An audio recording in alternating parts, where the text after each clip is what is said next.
Rénover un appartement à Paris, un projet qui fait rêver, c'est sûr, mais qui peut aussi, très vite, devenir un véritable casse-tête.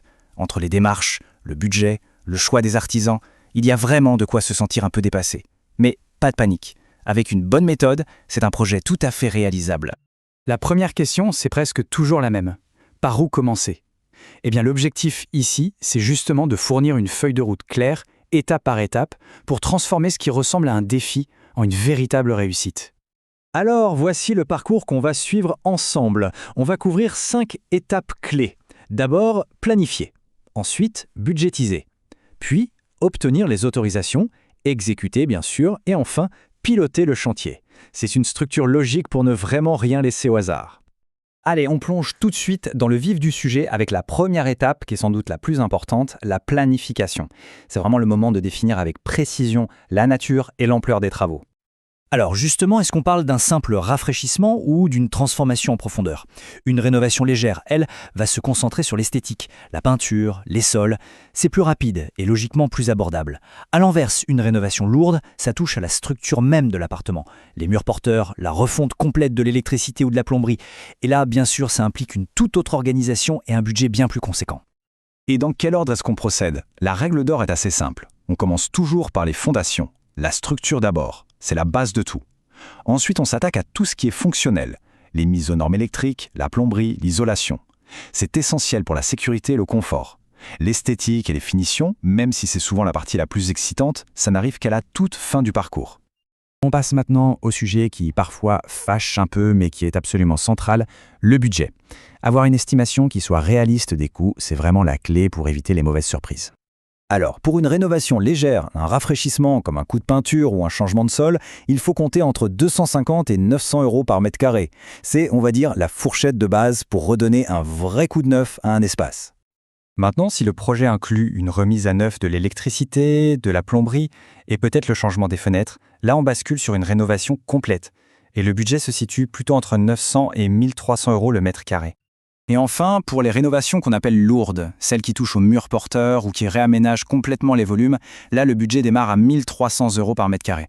Et bien sûr, il peut grimper bien plus haut selon la complexité et les matériaux qu'on choisit. Un levier très important pour optimiser le budget, c'est la TVA. Le taux standard, c'est 20%. Mais il peut être réduit. Pour des travaux d'amélioration dans un logement qui a plus de 2 ans, on passe à un taux de 10%. Et encore mieux, pour tout ce qui est rénovation énergétique, comme l'isolation par exemple, le taux descend à 5,5%. C'est une information cruciale à discuter avec les entreprises. Bon, le budget est à peu près estimé, on passe maintenant à la partie administrative. C'est une étape qui est souvent perçue comme un peu complexe, mais qu'il est indispensable de maîtriser, surtout à Paris.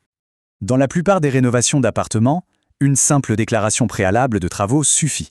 Mais attention, le permis de construire, lui, devient obligatoire si on touche à des éléments plus lourds. Une extension de plus de 40 mètres carrés, un changement d'usage du local ou si le projet global dépasse les 150 mètres carrés. Dans ce dernier cas, l'intervention d'un architecte devient obligatoire. L'accord de la copropriété est aussi une étape souvent incontournable. Si les travaux touchent à un mur porteur ou à l'aspect extérieur de l'immeuble, l'approbation de l'Assemblée générale est impérative. Le processus est très formel. Il faut monter un dossier solide, le soumettre au syndic bien en amont et puis obtenir le vote requis. Anticiper cette étape est fondamental pour ne pas bloquer tout le projet. Ok, les autorisations sont en poche, il est temps de passer à l'action. Et pour ça, il faut s'entourer des bonnes personnes. Le choix des entreprises est vraiment un moment décisif pour la suite. Et là, j'ai un conseil qui peut paraître un peu contre-intuitif, mais qui est essentiel. Il faut se méfier de ceux qui promettent de savoir tout faire. Un prestataire qui refuse un chantier ou une partie des travaux, ce n'est pas un mauvais signe. Au contraire, ça montre qu'il connaît ses limites et c'est une vraie preuve d'honnêteté et de professionnalisme. Alors, pour évaluer la fiabilité d'un devis, il y a plusieurs points à vérifier systématiquement. Les certifications, bien sûr, la fameuse garantie décennale qui doit couvrir tous les corps de métier, l'assurance responsabilité civile, mais aussi un calendrier précis, des conditions de paiement claires et un détail des coûts entre matériaux et main-d'œuvre. Un bon devis doit même mentionner la protection des parties communes. Ça, c'est un vrai signe de sérieux. On arrive à la dernière étape de notre parcours, la gestion du temps. Avoir une vision réaliste des délais est essentiel pour piloter le projet sereinement jusqu'à sa livraison. Un projet de rénovation, ça demande du temps. Il faut être réaliste. La phase de préparation seule, entre le choix des professionnels, la conception et la sélection des entreprises, ça peut facilement prendre de 6 à 9 mois. Ensuite, la durée des travaux eux-mêmes peut s'étendre sur plusieurs mois, surtout s'ils sont lourds. La patience est donc de mise. Et puis, bien sûr, il y a les impondérables. Une pénurie de matériaux, les vacances d'été ou de fin d'année où tout tourne un peu au ralenti, et les contraintes propres à Paris. La circulation, les étages élevés sans ascenseur, tous ces facteurs peuvent venir perturber le planning le mieux établi. L'anticipation, c'est vraiment le maître mot. Planifier, budgétiser, autoriser, exécuter et piloter. Voilà. En suivant cette méthode, un projet de rénovation à Paris, même s'il paraît complexe, peut vraiment se dérouler sans encombre. La question finale, ce n'est donc plus par où commencer, mais plutôt quand est-ce qu'on s'y met.